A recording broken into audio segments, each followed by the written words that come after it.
What we are going to do, what we've decided to do is to give a general introduction of the Sure. masters at Utrecht for a few minutes first, and then we'll go ahead in sequence and then talk about each program. That sounds Uh, perfect. okay, great. Then I am sharing my screen as we Okay. speak. Um, Mm-hmm. do you see it? Now we do just a second because it takes a couple of seconds. Now we Sure. see the presentation. Of Okay. course, feel free to start the presentation and share all the information you prepared. I will be waiting by the end of your Okay. presentations and I will share some questions. Okay, sounds great. Thank you very much. Um, so, um, well, let me say welcome to everybody who's listening in. Thanks for having us. We are going to be talking about three different master's programs here at Utrecht University. These are AI, Game and Media Technology, and Computing Science. And we thought it would be good if we give it sort of a general idea of how things work here so that you can have a good picture of that. So let me see if yes, no, yes. And that's what I'm going to do. So these are all three Master of Science degrees. They're under the Faculty of Science, and our school is Graduate School of Natural Sciences. These programs are 2-year master's programs taught in English. They're full-time programs, meaning that the curriculum is expected to take the whole duration of the time that you spend here. There are two starting points for the program. You can start in September or you can start in February. Generally, how the programs are structured is that we have some mandatory courses. Of course, these differ by the program. We have some elective courses. We have many elective courses. And then at the end of each program, the students do a thesis. And this thesis could be a very theoretical thesis. It could be very applied. It again depends on the program. In all cases, it's done with a co-supervision with a faculty member from the program. It can have supervisors from the industry. It could be very industry related. Sometimes even the companies approach with certain problems, and that could sort of be the core of the thesis. But in any case, it's very much in line with being supervised by a professor here in the department. In terms of opportunities, you could do one Master of Science program like this, but there's also for example, possibility to do a double master's. So if you apply to multiple programs in the Graduate School of Natural Sciences and you're say accepted to two of them, you can, for example, do a double master's. Or the university has plenty of opportunities for exchange programs. You could be taking a course elsewhere in a different university, but you could be also going to a different country and taking courses there. It could even be that part of your thesis is done elsewhere, especially if the supervisors collaborate, for example.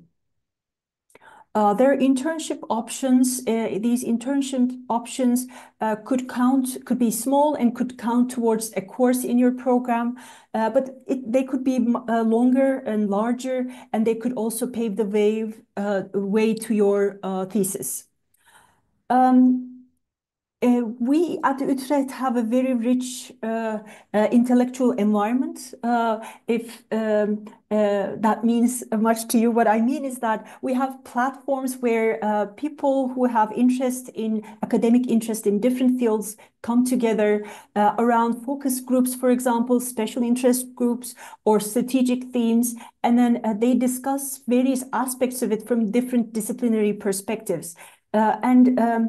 And this is actually quite challenging as intellectually and also very rewarding for a master's student because you could actually find really interesting projects from these platforms.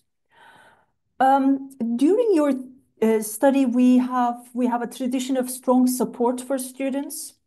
What this means is that we have dedicated people who are study advisors or program coordinators. These people help you on study-related matters, personal matters, academic policies. If you find certain things too simple and you want a larger challenge, you can again contact these people. And the idea is that, of course, you come from a different country to maybe like a different program for you. Then we want to make sure that you go through this process not on your own alone, but with a support from the department and from the programs. We also wanted to say something about Utrecht. Utrecht is a very lively city with many students, and many also international students come to Utrecht University. We have a very inclusive environment, both in the programs, in the faculty in general. I think the internationality aspect helps in sort of mixing and having a diversity and inclusion. We have very good student organizations on campus. You can think some of these student organizations as more topic specific. So, for example, for AI, we would have a particular student organization.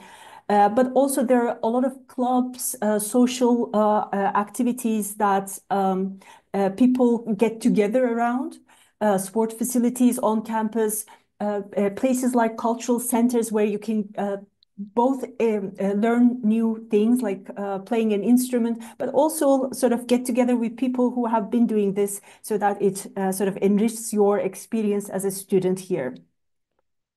And let me finish this part by saying something about the applications. As I said, there are two starting points for the programs. One is in September and one is in February. And for each a starting point, we have the deadlines for applications as you see here. When you apply online, you can go to this address, and from there you can find the program of interest, and then go to the admissions and applications page to see exactly what is needed, how you apply. But this is the link to follow for that. Different programs might have different requirements, and it's good to be sort of on top of that ahead of time. And also maybe one last thing is feel free to get more information about these programs. Of course, the information that we will give to you today is going to be limited because of the time. But if you worry or if you consider certain aspects of your application, feel free to contact the program coordinators. Their information is all on the web pages. And the idea is that in the Netherlands, we have a very open communication style. So feel free to sort of write and say, like, this is my situation, what do you recommend? Similarly, on the web page, which I find very useful, there's a chat with our students button. So I think students learn more from students than other people. So feel free to reach out to the students of these programs for information and casually chatting about the program. So with that, let me continue with the AI Masters program. Yeah. So why would you be interested in doing an AI master's? So some of the questions that we worry about, we do research about, we teach about are these. How can AI help us make decisions? Us could be humans, us could be companies. What is the role of AI in decision making? How does AI improve our safety? Can we build AI systems that understand certain risks, evaluates, assesses these risks, and sort of acts in relation to them? Can we design and develop AI systems that can learn from humans and from each other? What does it mean for an AI system to learn from another AI system? Would that be the same way they would learn from humans? How can we improve communication with AI systems? Is natural language the best way to communicate with AI systems, or could we have different ways of doing it? How does AI affect our intelligence? So it's not only that we use AI, but AI also has effects on us individually, on our society at a broad scale. What does these things mean? So, and then I think you get the idea of the topics. So these are the topics that sort of revolve around AI Masters program. why here at Utrecht, we have an interdisciplinary program. And the word interdisciplinary is a bit of a buzzword these days. But I want to sort of convince you that it's otherwise here. So the program here at Utrecht is offered by 4 departments. So I'm the program leader. I'm from the Information and Computing Sciences department. But with this department, we also have philosophy, linguistics, and psychology, all 4 of them, contributing equally to the offering of this program. So you'll have courses that are taught by people from different departments. And the good thing about this in terms of interdisciplinary is that it's not only a matter of take these courses from this department, take other courses from another department, but say you're taking a course on learning, machine learning. So one aspect of it could be what are the algorithms for machine learning? Another aspect could be how do humans learn so that we can develop algorithms that mimic that. So we take this interdisciplinary very seriously and try to make it a core thing in many of the courses that we have. We have both theoretical and applied courses, but in general, our courses are going to be many times hands-on. Even when they're theoretical, we would expect you to program, for example, and have something to show. The third point is the flexibility of our program. We boast about this. We have a lot of electives, and you could be somebody who knows what you're looking for. So some people come to the program and they say, I want to become an expert in natural language processing. They know, and they'll take a lot of electives around natural language processing, which is perfectly fine. But there are also students who come to the program and they don't really know what they want. And many years ago, when I started my master's, I was like that. So it could also be that you could say take a lot of courses from other areas. You could do NLP, but you could do machine learning, you could do agents, you could do logic, and then you could decide. We have labs on different topics. We have AI labs, but also more topical labs through which you could do thesis work and then you could collaborate with people. So the 4 areas that I said, we have the computing science area of intelligent systems, agents. We have the psychology area of cognitive processing. We have the language area of natural language, and we have the philosophy area of reasoning.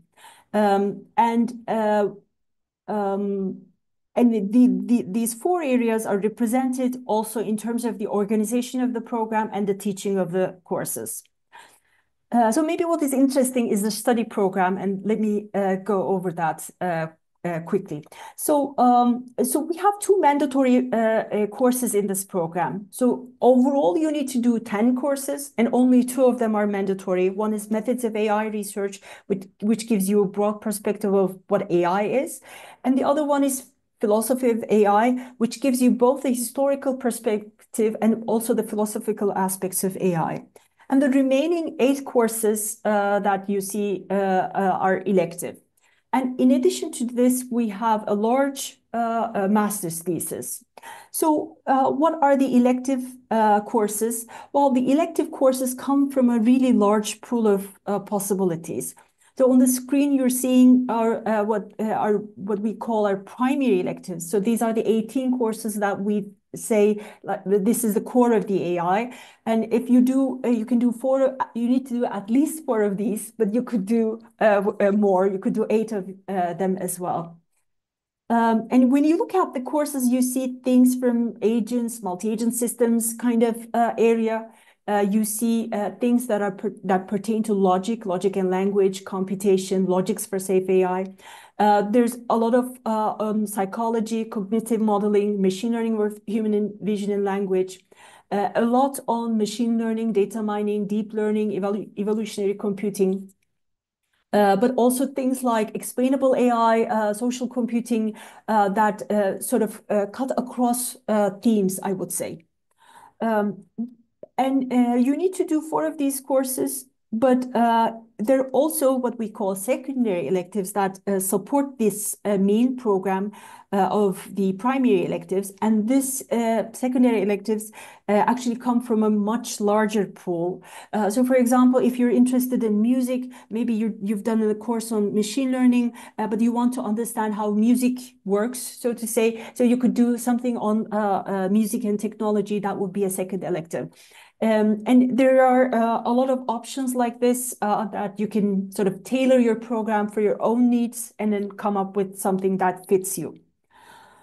And the master's thesis spans roughly 7 months, and it has to be a thesis of a research, meaning that you have to make a contribution to the field. This is done, as I said, with under close supervision of a supervisor. And it could come from, the topic could come from the industry, the topic could come from you as the student, but the topic could also come from the supervisor of the research. And many times such thesis projects are also embedded in the research groups so that the students are not sort of alone doing this thesis, but as part of a larger group.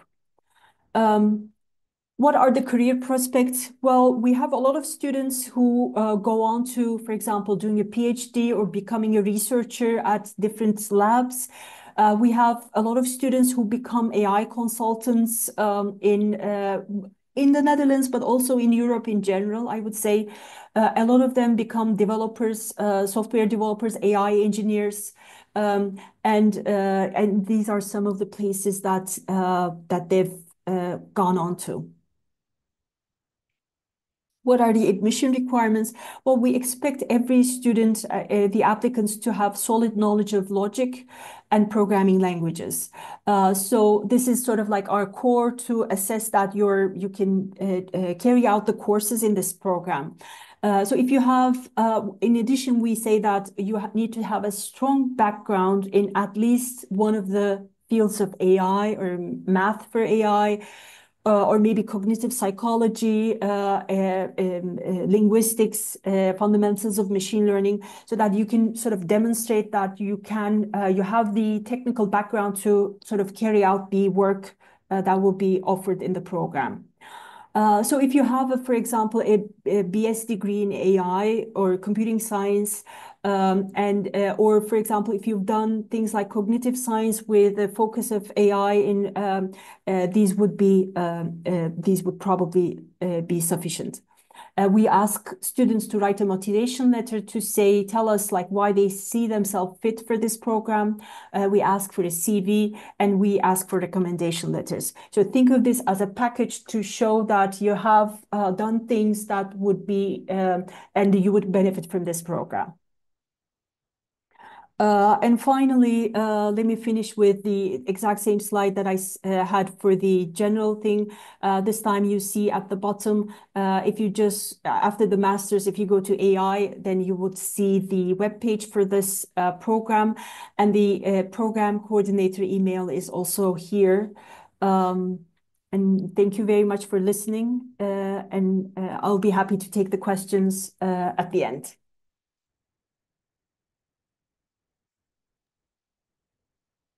And let me stop sharing if I can. Yes. Thank you, Pinar. Do we have more presentations, actually, more information that you would like to share? Or we can switch to some questions. Well, the other programs also have things that they would like to share, Okay, I share. think. Yeah. Sure. Yeah. I'm just checking, just in case. So I think it would be better if we do the presentations first and then take the Yes, I questions, agree because some of completely. them could be answered meanwhile. That sounds great. Thank you. Then you can continue with the next presentation, please. Shall I continue with the presentation about Game and Media Technology Master Program? Yes, please. Let me share. See how this works. Um,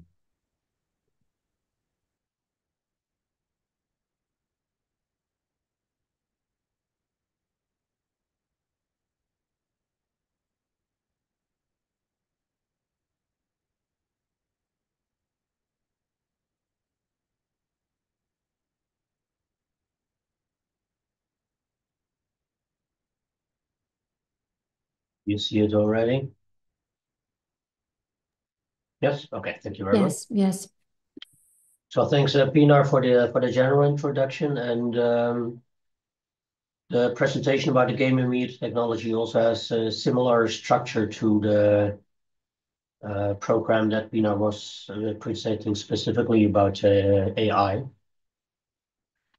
So this is just to demonstrate that we have a lot of people involved in the organization of the Game and Master Technology program. There is a program leader. We have there are 3 people here listed as coordinator. Actually, we have 2, but one is on maternity leave. We have a study advisor. Then we also have 2 student ambassadors that you can always ask questions and ask their perspectives of their experience. So these are students in the Game and Media Technology program. What is important, I think, sorry about my voice, to realize is that the Game and Media Technology is quite a unique master program. We have chosen here at Utrecht University to have specialized master programs. So this is within the within computer science, and at other universities they typically have a general computer science master program, and we have split that into more specialized ones. And the Game and Media Technology is the only master program in the Netherlands at the university level. So there are other programs about games and media technology, but not at the university, except at Utrecht University. So it's really about technological aspects of game and media. Yeah, in computer science, it is computer science. So this is not about playing games. It's not about so much about the aesthetics of game design or the cultural aspects of games, but it's really the technological aspects. So it's about the enabling technologies, and of course you will make games as well as part of the process, and you will also do that in collaboration with third parties and also other students from um, other study programs where you collaborate to have a joint effort in developing a game or other types of multimedia applications. And you can think of topics that are relevant. We see a course list later on, but modeling of virtual worlds, animating virtual characters, modeling their behavior, computer vision-based approaches, multimodal interaction, multisensory interfaces, and indeed much more. There are also a number of AI-related courses that I will show in a minute. Similar to the other programs, it lasts for 2 years. Each year has 4 periods. Our program has about 45 to 50 students, so it's not a very small group, but it's also not too large. And in the whole program, there's about roughly, it depends on your choices as well, 50% courses and 50% projects. And some of the projects are also practical assignments within the courses. But there's also a lot of learning by doing. This is also similar to a slide Pina already showed, except that at the bottom here we have the characteristics that are a bit more specific to Game and Media Technology program. This is also a research program. So there must be really, at the end, the thesis project, a real research question. It's important to realize, again, I want to stress that it's within computer science. But we also do have good connections with the gaming industry in the Netherlands. And that is both entertainment gaming industry and serious gaming industry.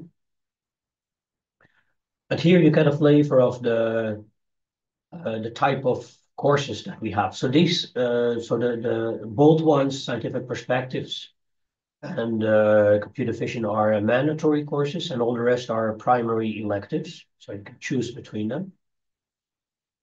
Some are more game related, some are more media related. So media is are related to images, video, music and sound, audio, and also three-dimensional objects and scenes. And games are actually interactive type of media. So therefore it fits well together.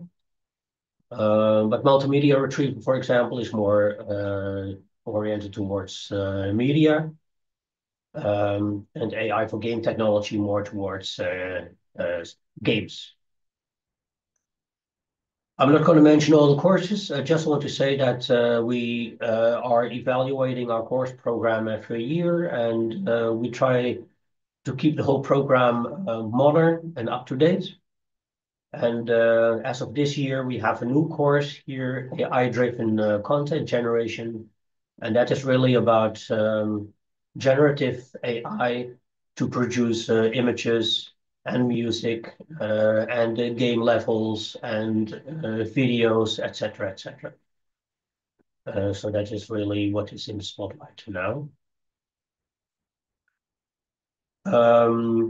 You see here deep learning, which is a primary elective in our program. And for example, all the courses that Pinar mentioned in the AI program are also secondary electives in our program.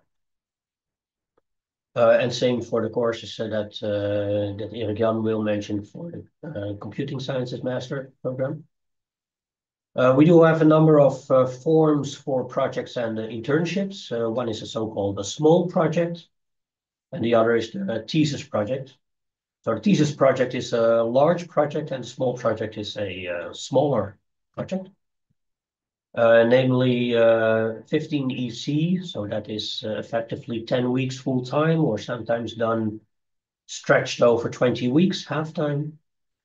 Here the students do perform an experiment, for example, together with a researcher, or they jointly work in a larger group, a team of students with the University of Arts. So the University of Arts, they raise the students to do really the art design and the soundscape design, etc. And our students then bring in the technological knowledge. And then they do a group project for an external party. So they really make a game for a customer. And it's also possible to do an individual internship at the company. And the master thesis project, similar to the one in AI, here it says a 40 EC. That is because our colloquium is separate, which you will see in a few minutes. The master thesis also can be done as part of a research project that runs within the department, or as an internship at a company, or it can also be at a university abroad, yes, okay, foreign university. So there are many possibilities. There are always 2 staff members involved in the supervision. And it's important to realize that since it's a research master, there must be really a research question being solved. So you must add something to the body of knowledge in game and media technology that was not known before. And it can still be very application oriented, but it must be research. Here are a few example topics. One is animation of faces, for example, and the photorealistic rendering of the skin, and maybe the tears and the emotion. And the other related to animation is the motion and the physically realistic motion of avatars. So here you see one falling down. Another is related to path planning. On the left here, you see a geometrical structure that makes it possible to compute the path if avatars work from a point A to a point B in the fastest way, and they have to avoid a collision with obstacles, etc., etc. And this can be extended not to a single, not only for a single avatar, but can be extended to, say, 200,000 avatars at the same time. It can also be more combinatorial and puzzle-like. With geometrical computations and optimizations. So that is then more of an algorithmic nature. It is good to know that we have labs available. One is the motion capture lab, motion and virtual reality lab. Another is the crowd simulation lab. And we are also closely related to the AI labs that Pina also mentioned. So in the motion capture lab, you see here a person with reflectors on the body, and this is measured by like 18 cameras all around, and they can compute the three-dimensional coordinates of each of these reflectors, and then the motion you can transfer that to an avatar. As is done in the film industry, for example. Yeah, and on the bottom you see a crowd simulation where you see really thousands of people that run away if there's suddenly an explosion at some point, and then simulate how the crowd is moving and running away. I mentioned the colloquium. It's throughout the year, continuous a series of lectures from staff members, but also from the students themselves, and also guests from companies, for example, so to bring it to the connection with the application field. Well, these are the specifics of the colloquium. But you have to present in the colloquium yourself also at least once. At the beginning, so there's a whole list of electives and secondary electives, etc. At the beginning, you make a personal plan, so a choice of the electives, and of course, throughout the study program, you can change your study plan. But it's good to think ahead and do a planning of which courses you want to take at what point. And one of the coordinators is there to discuss this with you if there are special cases. Also here, of course, career perspectives. Of course, game technology companies, media technology companies, but also very general companies like international banking, for example, or booking.com. All those type of companies are really media companies. Yeah, they are built upon media technologies. And also, yeah, research and development positions at larger international companies. Or you can continue doing a PhD research at the university. To conclude this, it's a still very computer science master program. So everything you've learned, you can apply that in all kinds of computer science type of jobs. So anything else in ICT. Admission requirements. There are some formal issues, and then what we check is sufficient knowledge of computer science, say bachelor level computer science, also data structures and algorithms, some mathematics, especially linear algebra, some statistics to be able to do descriptive statistics in experiments, for example, and computer graphics, and then general academic skills like talent English, etc. This you've seen before. It's the same set of dates for the application. And also here for game and media technology specifically, we have a website, or you can email coordinator.gmt. So thank you very much. This is the last slide from my side. Let me stop sharing the screen. Yes. Yeah, thank you very much, Remco. Then maybe I can continue here by showing my side of the presentations. Let me also start my screen share.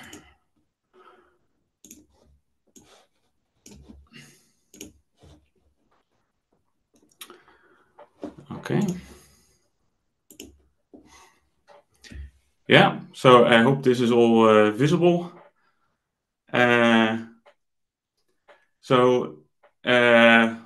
Welcome, and I'm glad to tell you today about the Master Program in Computing Science.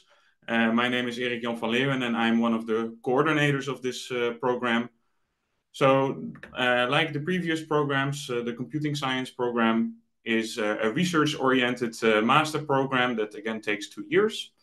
And the crux of the program is that we have a foundational program looking at the foundations of computer science, but always with applications close at hand and directly in mind. So we combine fundamental research with projects that are embedded in different companies. And we do that basically through 3 different topics that are characteristic for COSC. And those are algorithms, operations research, and programming technology. And in the rest of the presentation, I want to show you a little bit of what these topics mean to us and what we think about with these topics. So the first track that I'd like to present to you is operations research. And the driving question there is how you can build advanced IT systems that make decisions, but of course based on sound algorithmic design and thorough data analysis.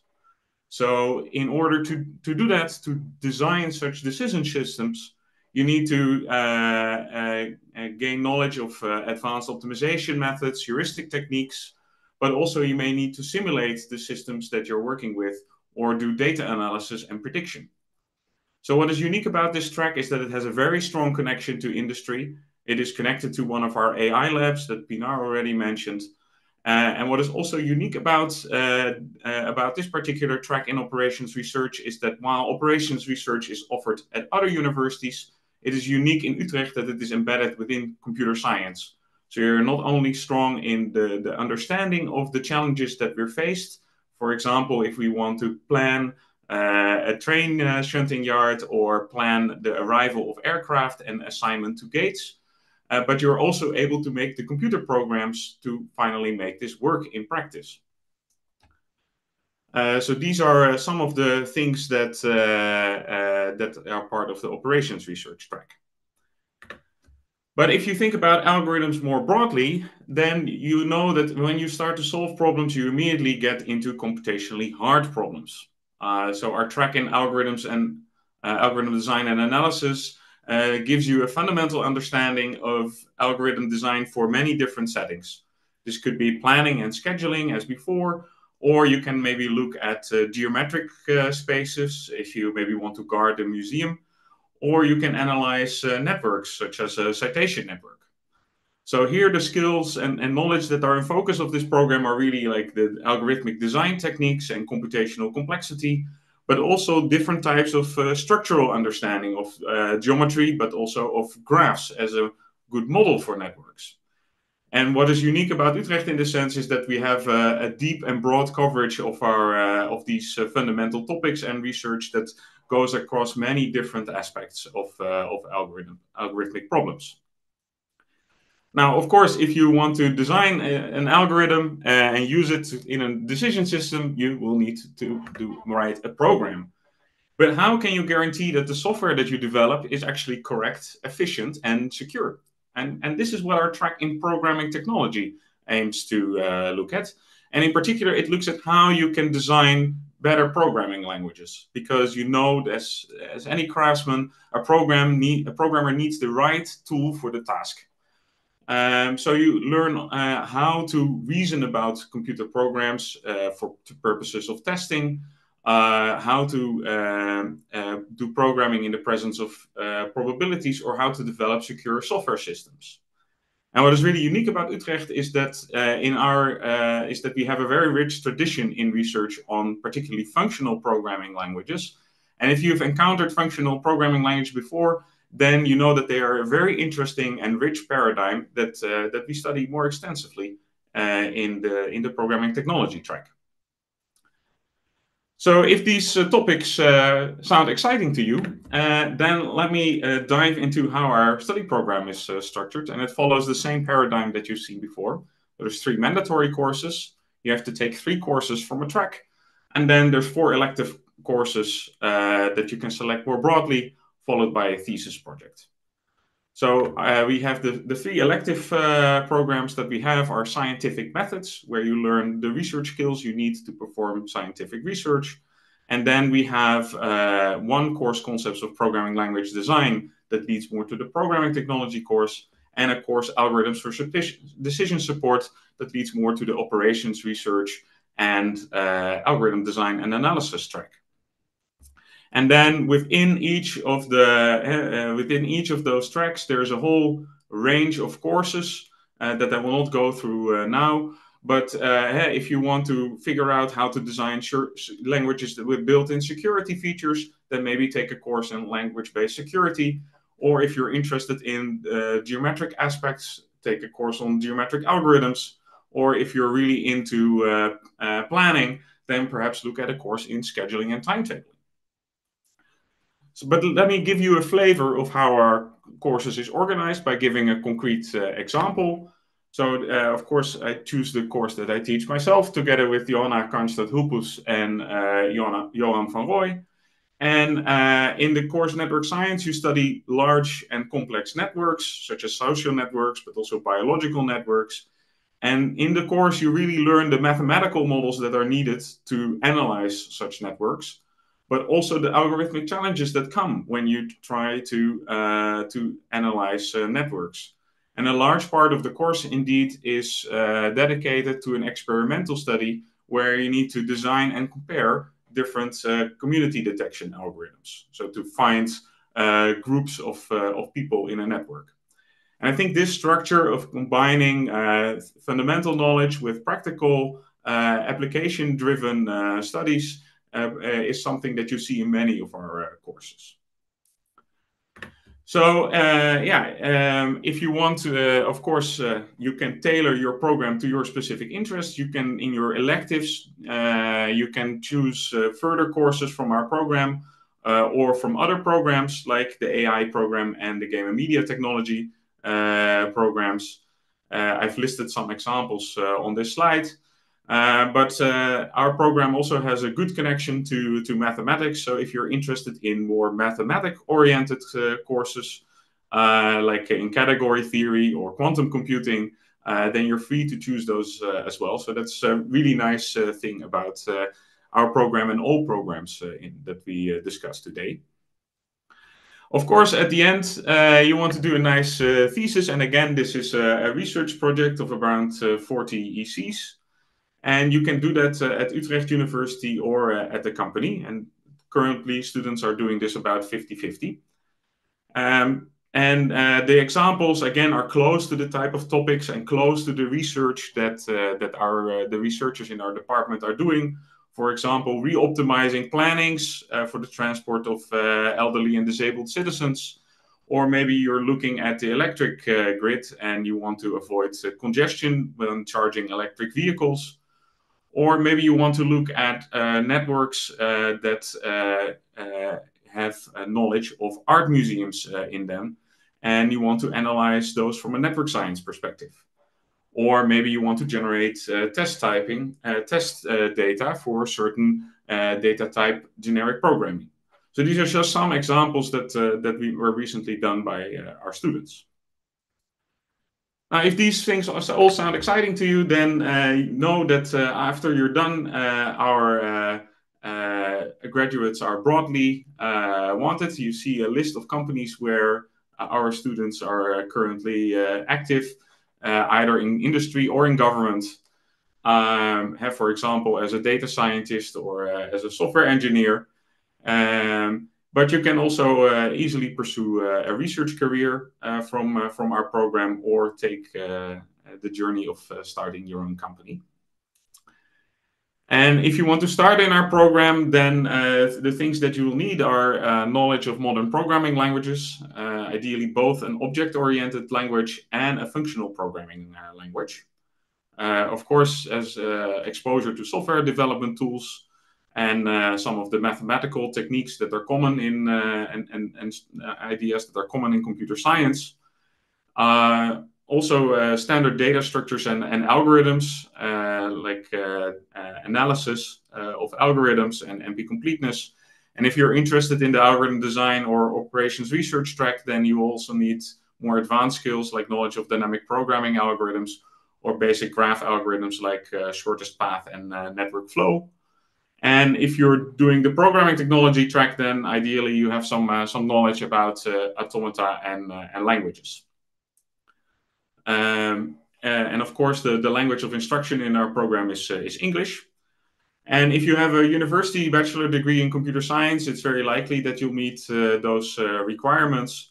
But possibly also if you have a bachelor in AI or a bachelor in mathematics with a computer science minor. But you can always check from the requirements on the left side of the screen whether this fits your profile.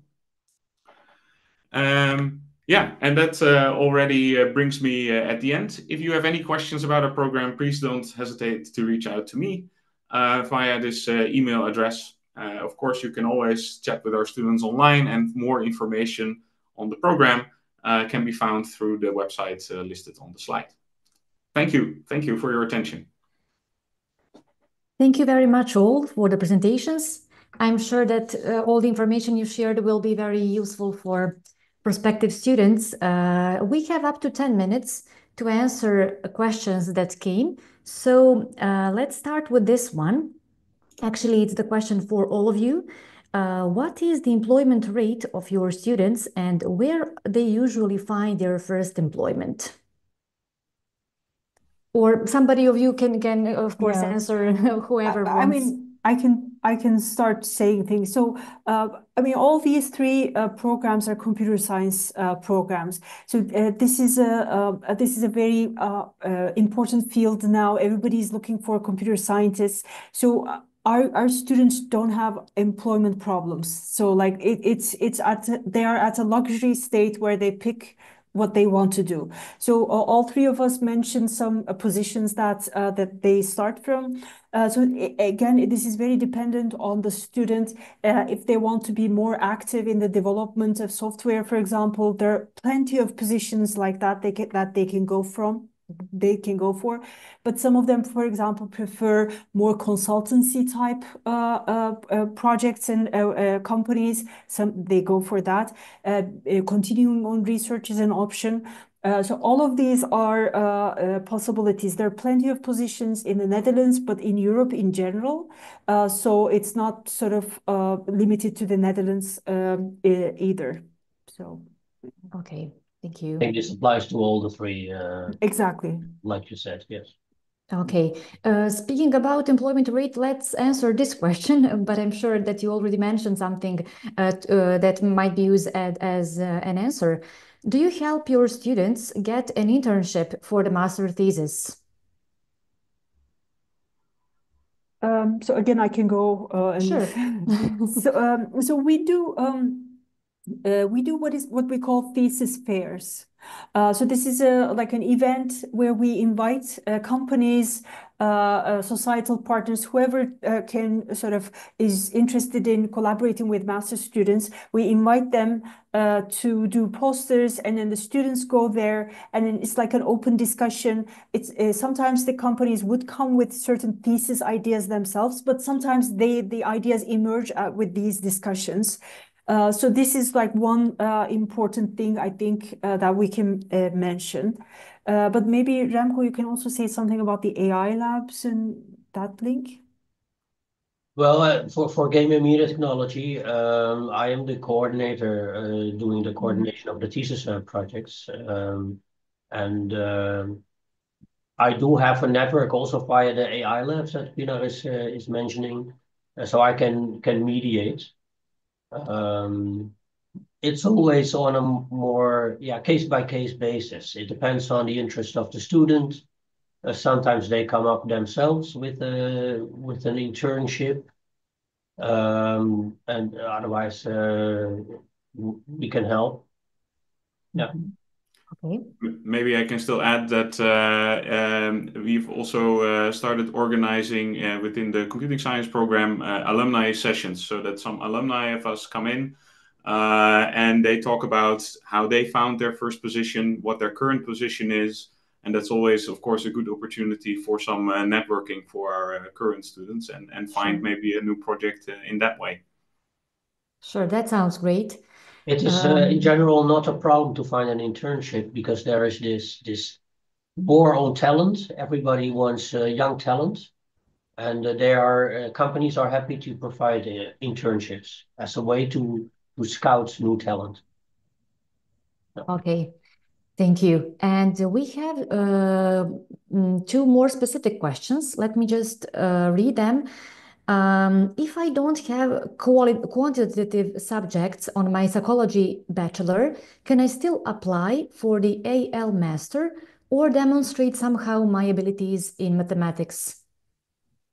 So I guess this is a question for the AI Yes, for masters. you. Yes. So we generally expect the students to demonstrate some background on programming, first of all, and some math as well. If they have not done a formal course, but if they can sort of demonstrate it in another way, we would still consider it, but it won't have the weight that a formal course would have. Because we can't really judge otherwise, like what the content of that other extracurricular thing that was done there was. For students who speak Dutch, we also have the possibility to offer what we call pre-master programs, where they do some of the undergraduate courses as like a prerequisite for the master's program.